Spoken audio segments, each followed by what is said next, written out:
네, 이번 시간은 뉴스엔 파워 인터뷰 코너입니다. 윤석열 정부 출범이 한 달도 남지 않은 상황에서 검찰 수사권 등 정치권의 이슈와 지방선거를 놓고 정치권 긴장이 높아지고 있습니다. 오늘은 지난 재보궐선거에서 서울 종로구에 출마해 당선된 분이시죠.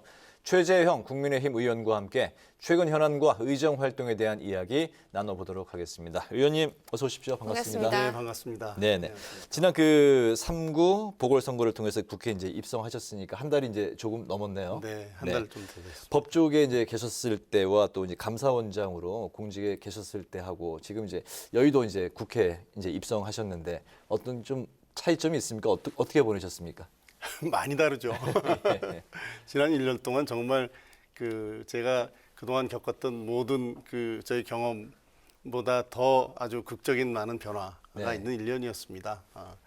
일단 뭐 제가 지금 하고 있는 그 일과 과거에 제가 했던 법관이나 감사원장으로서의 업무를 비교해 보면은 네. 저는 이제 조직 안에서 시스템 안에서 움직이고 저한테 이제 저에게 주어지는 일들을 처리해가는 그러한 거였다면은 의정 활동이라는 것은 자기가 이제 만들어 나가는 그러한 일들이잖아요. 네. 그리고 일하는 내용도 그 법관으로서 또는 감사원장으로서 하는 일은 과거의 사건에 대해서 뭐 법을 적용해서 어떤 네. 결론을 도출해내는 건데 정치라는 것은 미래를 향해서 어떤 메시지를 던지고 또 국민을 설득하고 이끌어 나가는 그런 것이기 때문에 완전히 다른 그런 새로운 세계에서 지금 새 출발을 하고 있습니다. 알겠습니다. 많이 정말 뭐 다른 생활을 하고 계실 것 같습니다. 네, 그렇습니다. 예. 이제 그 대선에도 출마를 하셨었고 또 지역구가 이제 정치 1번지라고 불리는 이제 종로구였기 때문에 또 언론에 이제 많은 주목을 받았었는데요. 그동안 이제 그 국회 이제 입성하시고 나서 지역 주민들과 많은 소통을 하셨을 것 같은데 어떤 말씀들을 많이 하시던가요? 일단 종로는 사실은 정치 1번지라는 그러한 이름으로 상징되는 곳이죠. 네. 그런데 정치 1번지라는 것이 종로의 어떤 정치적인 움직임이 전국적인 영향을 미칠 수도 있다라는 점에서 명예로운 이름이기도 하지만 사실은 역설적으로 그 가운데 그 종로 구민들의 어떤 삶, 민생은 좀 소외되는 그러한 면도 있었습니다. 네. 그래서 지금 그 종로의 그 큰 거리 이를 조금만 벗어나면 아직도 낙후된 지역이 많아서요. 예, 종로 구민들은 이제 종로가 좀 새롭게 변화하고 발전해야 되겠다라는 그런 말씀들을 아주 많이 해주셨습니다. 특히 지난 한 10년 또는 12년 동안 이제 뭐 구청장이나 또는 국회의원 이제 민주당 출신들이 계속 해오셨는데 네. 전체적인 이 구정의 어떤 그 방향이 국민들의 삶을 좀 더 개선하고 개발하는 것보다는 도시 재생이라는 이름으로 이제 보존에 치우친, 물론 보존할 것은 보존해야 되겠지만 네. 굳이 보존하지 않아야 될 것도 이제 보존에 치우친 그러한 정책을 펼치다 보니까 주민들이 굉장히 그 주거 환경이나 이런 것들이 많이 불편하셨죠. 그래서 좀 이제는 뭔가 새로워져야 된다는 그런 말씀을 가장 많이 해주셨고요. 네. 그 다음에 이제 제가 또 처음 정치를 하다 보니까 기억에 남는 것이 뭐 국민의힘이나 민주당이나 우리가 당신들이 우리한테 해줄 수 있는 게 뭐냐. 정치는 정치인들끼리 하는 거지 우리 삶이랑은 관계없이 관심 없다. 네. 이런 말씀들을 하시는 분들이 계셔요.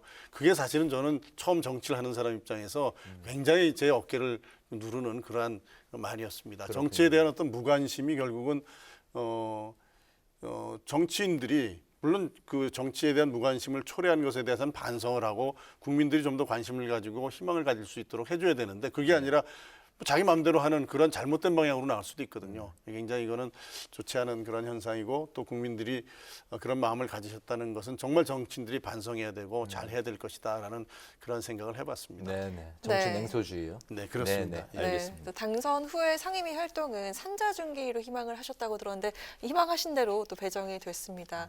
감사원장 시절에 그 월성 1호기 조기 폐쇄에 대해서 감사를 또 지휘하셨던 만큼 의정 활동에서도 탈원전 문제점에 대해서 또 관심이 많을 것으로 예상되고 있는데 앞으로 또 상임위 활동은 어떤 부분에 집중을 하실 계획인지 들어보도록 하겠습니다. 네, 우선 뭐 이번에 보궐선거로 저희가 들어왔기 때문에 들어갈 수 있는 상임위가 이제 몇 개 안 됐습니다. 그래서 저는 산자중기위로 들어간 게 좋겠다는 희망을 했는데 다행히 네. 그렇게 배정이 됐고요.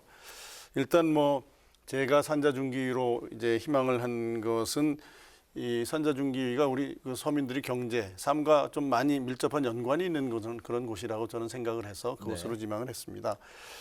특히 이제 뭐 전기, 석유, 가스 이런 에너지 문제는 모든 산업의 기본이 되기도 하지만 그 에너지 그 요금이라든지 이런 것들은 그 물가에 직결되고 또 서민들의 생활과 직결되는 부분이 있고요.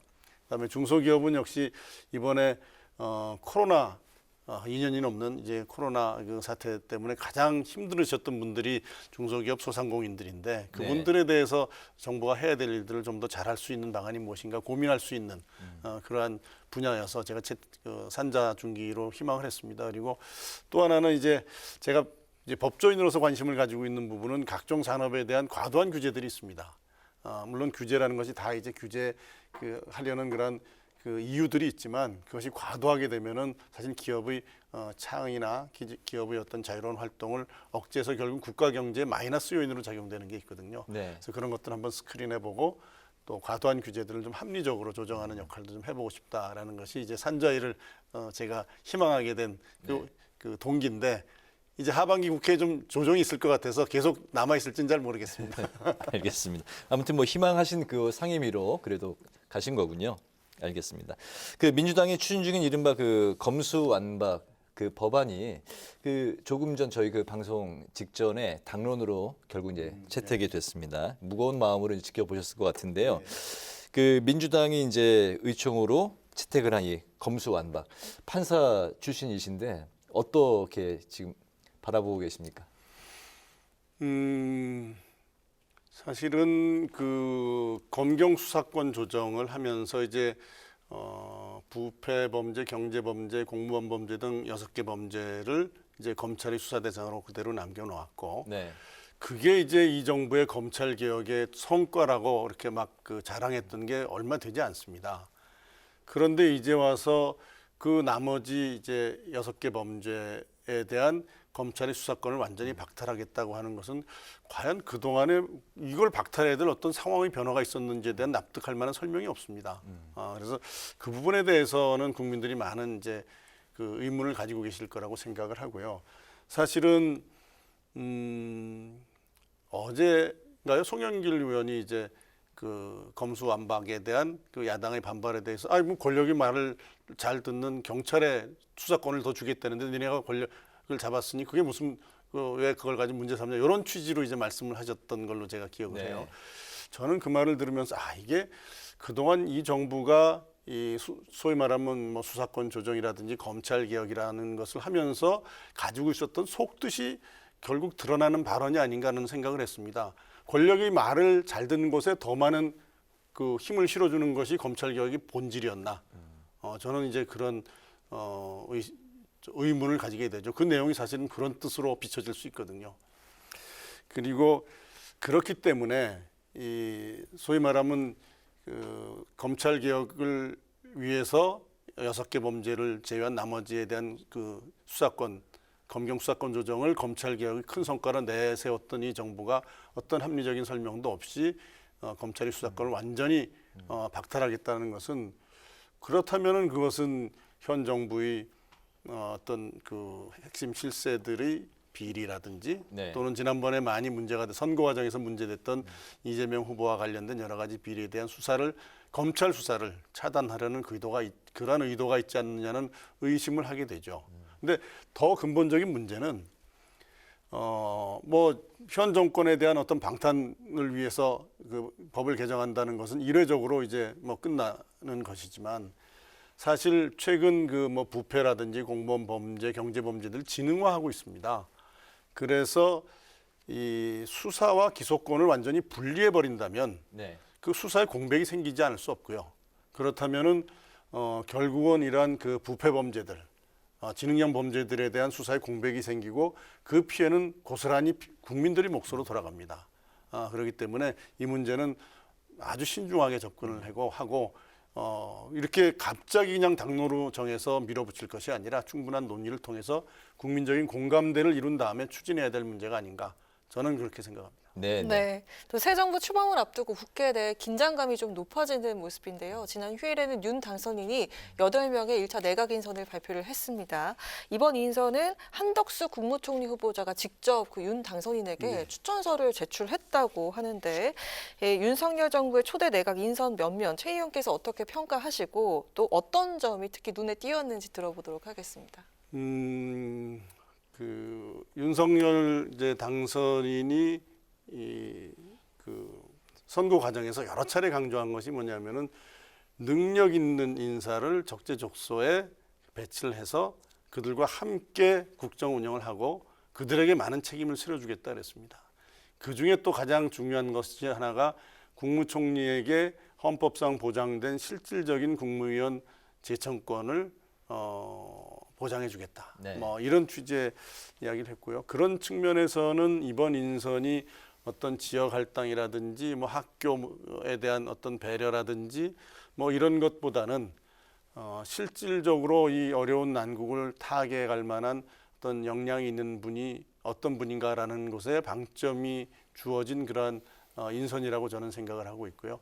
특히 이제 한덕수 총리 지명자, 총리 후보로 지명된 한덕수 지명자가 정부조직법에 따라서 물론 헌법에 근본적인 그 원칙이 있지만 정부조직법에 따라서 그 제청을 할 수 했다는 것은 윤 당선인이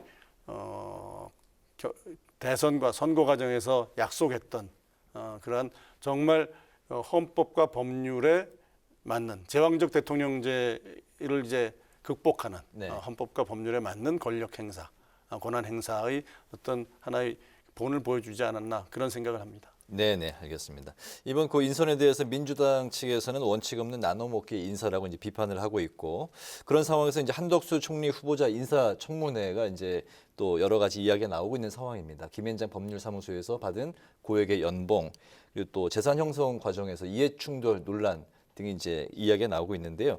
그 의원님께서는 이런 부분들에 대해서 어떻게 바라보고 계신지 그리고 인사 검증, 인사 청문회만 되면 이게 이제 도덕성과 능력 마치 그 동전의 양면처럼 좀 이야기가 되고 있는데 인사 검증은 어떤 부분에 가장 초점을 맞춰야 되는지 한번 생각을 들어보겠습니다. 네, 한덕수 이제 총리 지명자의 그 김앤장 고문 경력, 네. 그다음에 또 재산 형성 과정에 대한 그 여러 가지 그 문제 제기가 있는 건 잘 알고 있습니다.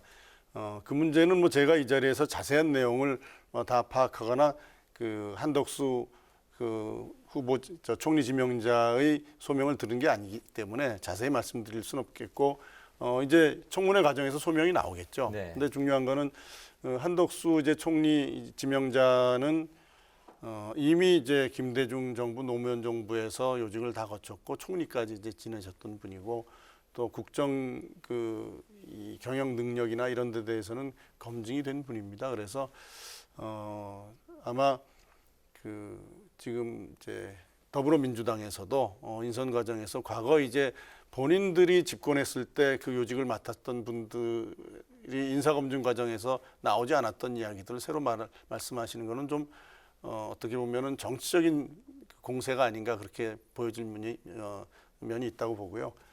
그리고 이제 그 공직 마지막으로 아마 주미대사를 마치시고 나서 이제 한동안 오랫동안 공직을 거치지 않으면서 공직을 떠나 있으시면서 이제 그 김앤장 고문을 하신 게 문제가 되는데 사실은 김대중 정부와 노무현 정부에도 잠깐 김앤장 고문을 하신 적이 있는 것으로 알고 있습니다. 네. 뭐 길진 않겠지만 그래서 결국은 고문했다는 것 자체보다는 그 과정에 있어서 뭐 세금 납부라든지 이런 문제가 있는지 여부를 주로 보시고 소명을 들은 다음에 판단하면 될 것 같습니다. 네, 네. 인사 검증에서는 어떤 부분이에요? 사실은 지금 우리나라의 어떤 인사 검증 시스템이 도덕성에 치우친 그러한 것들이어서 이제 흠결없는 사람을 고르다 보니까 여러 가지 그 문제점들이 있었던 건 사실입니다. 그래서 저는 지난 다른 자리에서도 말씀드렸지만 도덕적인 흠결이라든지 이런 것 반드시 저희들이 검증해야 될 부분이긴 하지만 그런 것들은 약간 좀 비공개 네. 그 상황에서 좀 철저히 검증을 하고 그 다음에 이제 공개된 인사청문회에서는 국정 운영 능력이라든지 자기의 책임에 자기가 맡을 그 직책에 알맞는 어떤 역량과 비전을 가지고 있는지 그런 걸 좀 주로 검증했으면 하는 것이 뭐 제 생각입니다. 알겠습니다. 네. 언젠가 의원님 인터뷰 내용에서 좌우명이 의원이라는 걸 봤는데요. 네. 지금도 같은 마음으로 또 의정 활동에 임하고 계신지 궁금한데요. 예, 이 새로운 환경에서 참 의연하게 대처하기가 쉽진 않지만 네. 제가 여러 가지 어려운 그런 새로운 상황에서도 흔들림 없이 국민들만 바라보며 이렇게 뚜벅뚜벅 걸어가려고 노력하고 있습니다. 네, 좋습니다. 의정 활동에서도 의연한 모습 기대해 보면서 마지막으로 앞으로 목표와 계획 어떻게 잡고 계신지 들어보도록 하겠습니다. 뭐 일단 제가 그 국회의원이 됐으니까 제 국회의원이 가장 기본적인 임무는 이제 입법 활동 아니겠습니까? 네. 그래서 좋은 법을 이제 만들어야 되고 또 나쁜 법은 좀 고쳐야 되고 그런 입법 활동에 저희 뭐 가장 큰 노력을 기울여야 되겠고요. 그 다음에는 뭐 상권 분립의 그 원칙에 따라서 국회가 해야 될 일, 정부에 대한 적절한 견제, 그리고 또 저는 뭐 정부에 대한 비판뿐만 아니라 잘하는 부분에 대해서는 또 그 국회가 좀 칭찬도 해주고 밀어주고 하는 그런 것들도 필요하다고 봅니다. 네네. 그리고 이제 정치적인 측면에서는 국민들이 정말 바라는 어떤 비전을 제시하고 그런 이념이나 정파를 넘어서 국민들의 어떤 그 희망을 드릴 수 있는 그러한 정치, 그리고 또 요즘 이제 흔히 얘기하는 이제 뭐 협치라고 얘기하는데 여야 간의 어떤 극한적인 대립을 넘어서 국민을 위해서 같이 이제 마음을 모으는 그런 정치를 하는데 제가 해야 될 역할을 열심히 해보겠습니다. 알겠습니다. 오늘 그 뉴스앤 파워 인터뷰는 이제 마칠까 하는데 혹시 뭐 특별히 못하신 말씀 있으시면은 듣고 없으시면 이제 마무리를 하겠습니다. 뭐 마지막 뭐 의원으로서의 포부까지 다 말씀을 드렸는데. 네네. 예. 알겠습니다. 오늘 그 뉴스앤 파워 인터뷰에서는 새 정부 내각 인선 그리고 검수완박 등 정치권 이슈에 대해서 지금까지 최재형 국민의힘 의원과 관련 이야기를 나눠봤습니다. 의원님 오늘 말씀 잘 들었습니다. 네, 고맙습니다. 네, 예, 감사합니다.